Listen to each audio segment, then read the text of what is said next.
قال اللہ تبارک و تعالی فی القرآن المجید والفرقان الحمید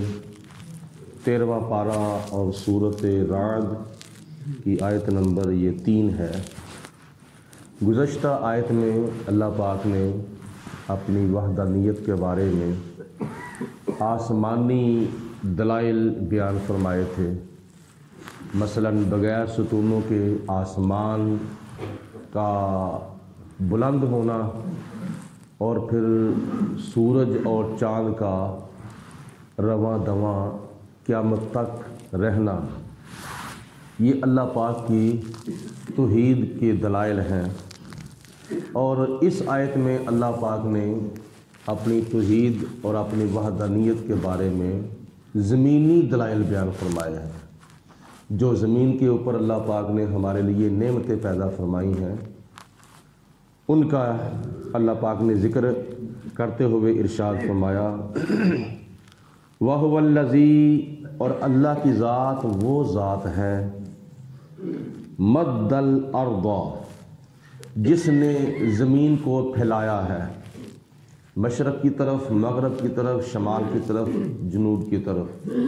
اللہ پاک نے زمین کو پھیلا دیا ہے۔ اور یہ کتنی لمبی کتنی چوڑی زمین ہے، اس کا طول و عرض بہت ہی زیادہ ہے، جس کے اوپر تقریباً 250 ممالک اس وقت آباد ہیں، جس کے اوپر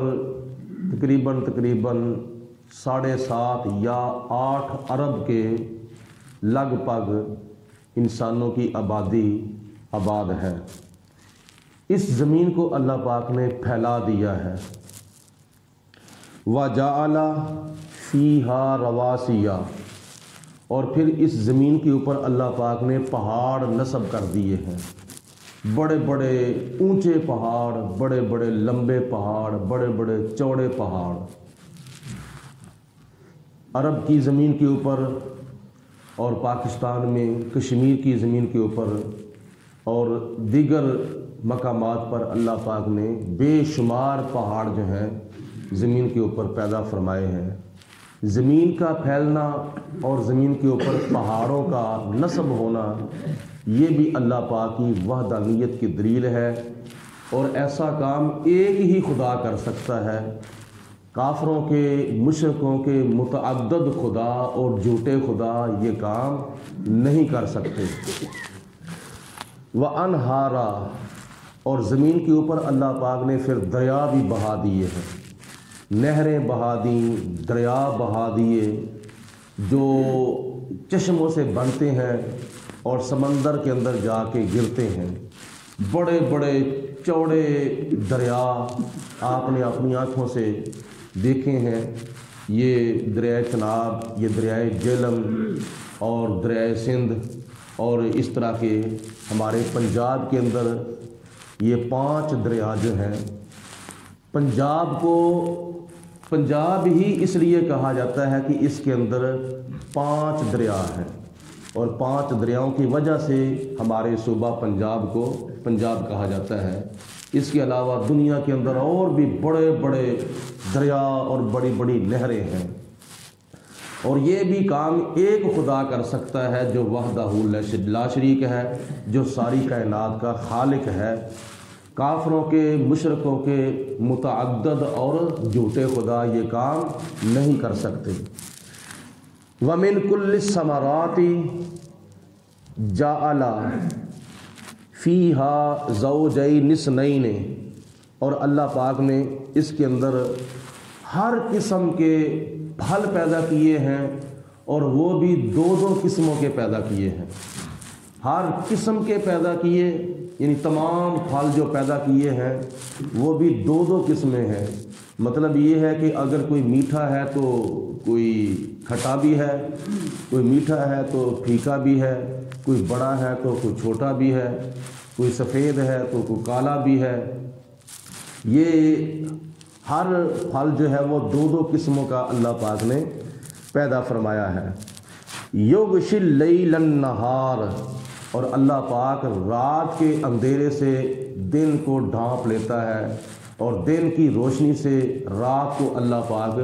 ڈھانپ لیتا ہے، یعنی رات دن سے نکلتی ہے اور دن رات سے نکلتا ہے، اور یہ بھی اللہ پاک کی قدرت کا نظام ہے۔ ان فی ذالک لآیات، بے شک ان نشانیوں کے اندر، ان دلائل کے اندر بڑی نشانیاں ہیں اور بڑی علامتیں ہیں اللہ پاک کی توحید کی، لقومی یتفکرون، اس قوم کے لیے جو فکر کرتی ہے۔ اللہ پاک کی ذات بابرکات کی تخلیق کے اندر فکر کرنا، سوچ کرنا اور سمجھنا، یہ بھی اللہ تعالیٰ کی عبادت ہے۔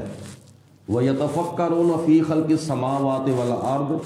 یہ لوگ مسلمان جو ہیں اللہ پاک کی بارگاہ میں دعا کرنے والے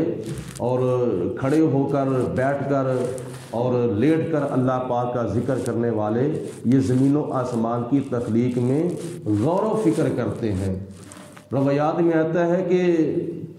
1000 سال کی نفلی عبادت جو ہے وہ ایک طرف، اور اللہ پاک کی تخلیق کے اندر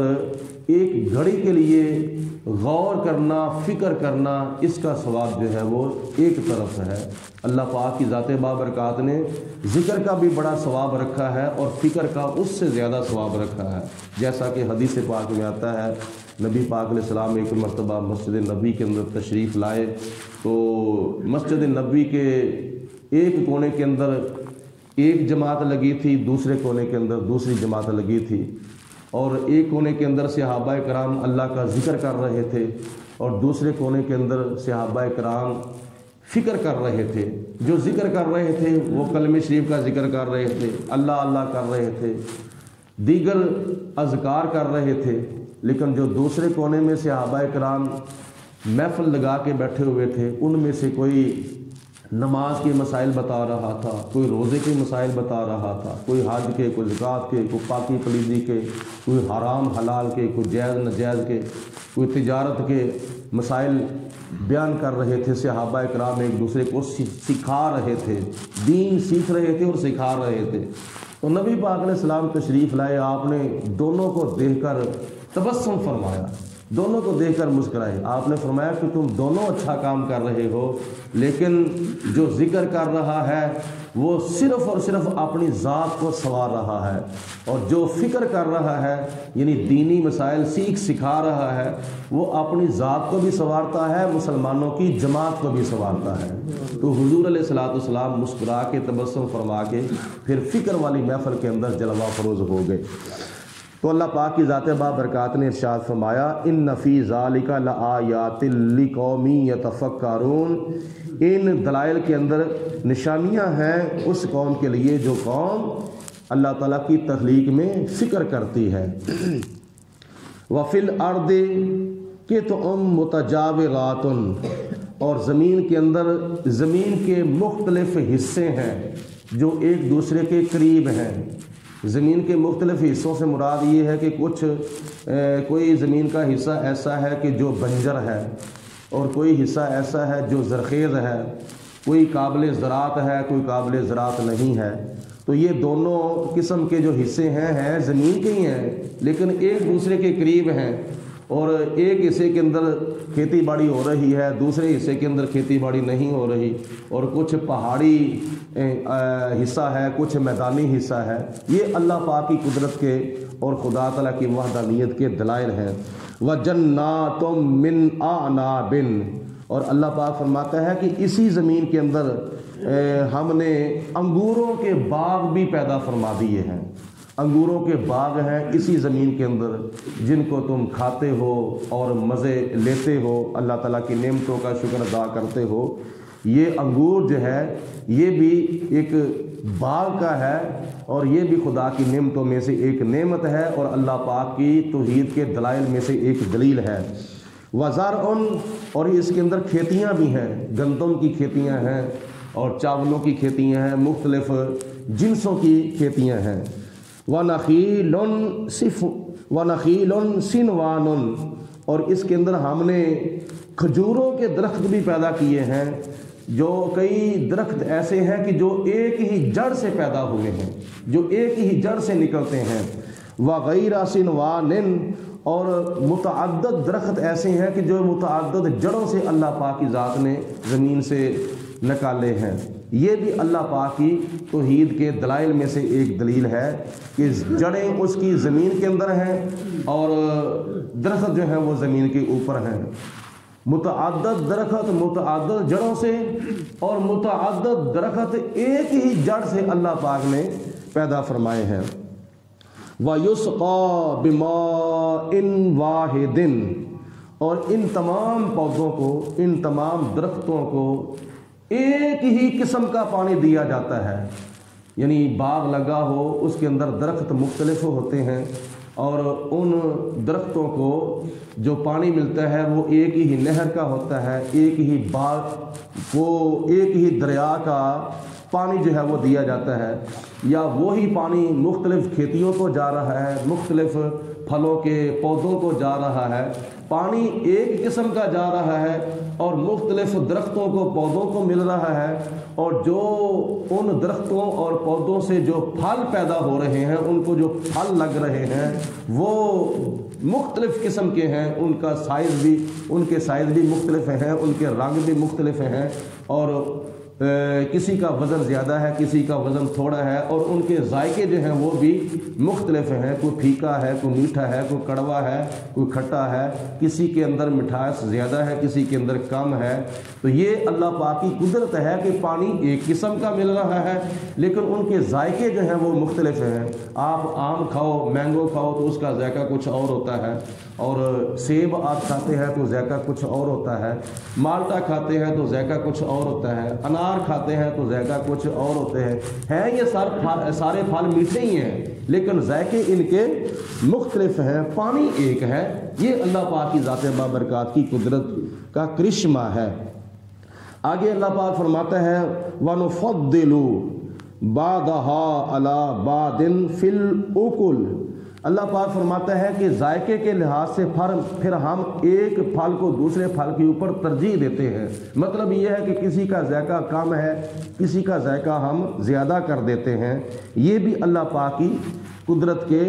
کرشموں میں سے ایک کرشمہ ہے، اور خدا تعالیٰ کی وحدانیت اور وحدانیت کے دلائل میں سے ایک دلیل ہے۔ یہ کام کوئی بت نہیں کر سکتا، یہ کام کوئی عزا، منات، ہبل،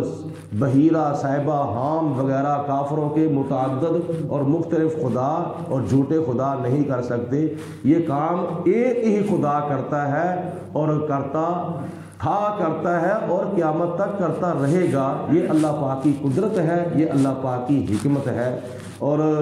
یہ جو نعمتیں اللہ پاک نے پیدا کی ہیں اصل میں یہ کافروں کو اشارہ ہے کہ کافروں سمجھ جاؤ تم کن بتوں کے پیچھے لگے ہوئے ہو، تم کن بتوں کی پوجا کر رہے ہو کہ جو اپنے آپ کو کیا نام ہے، اگر بارش پڑ رہی ہو تو سائے کے نیچے بھی نہیں کر سکتے،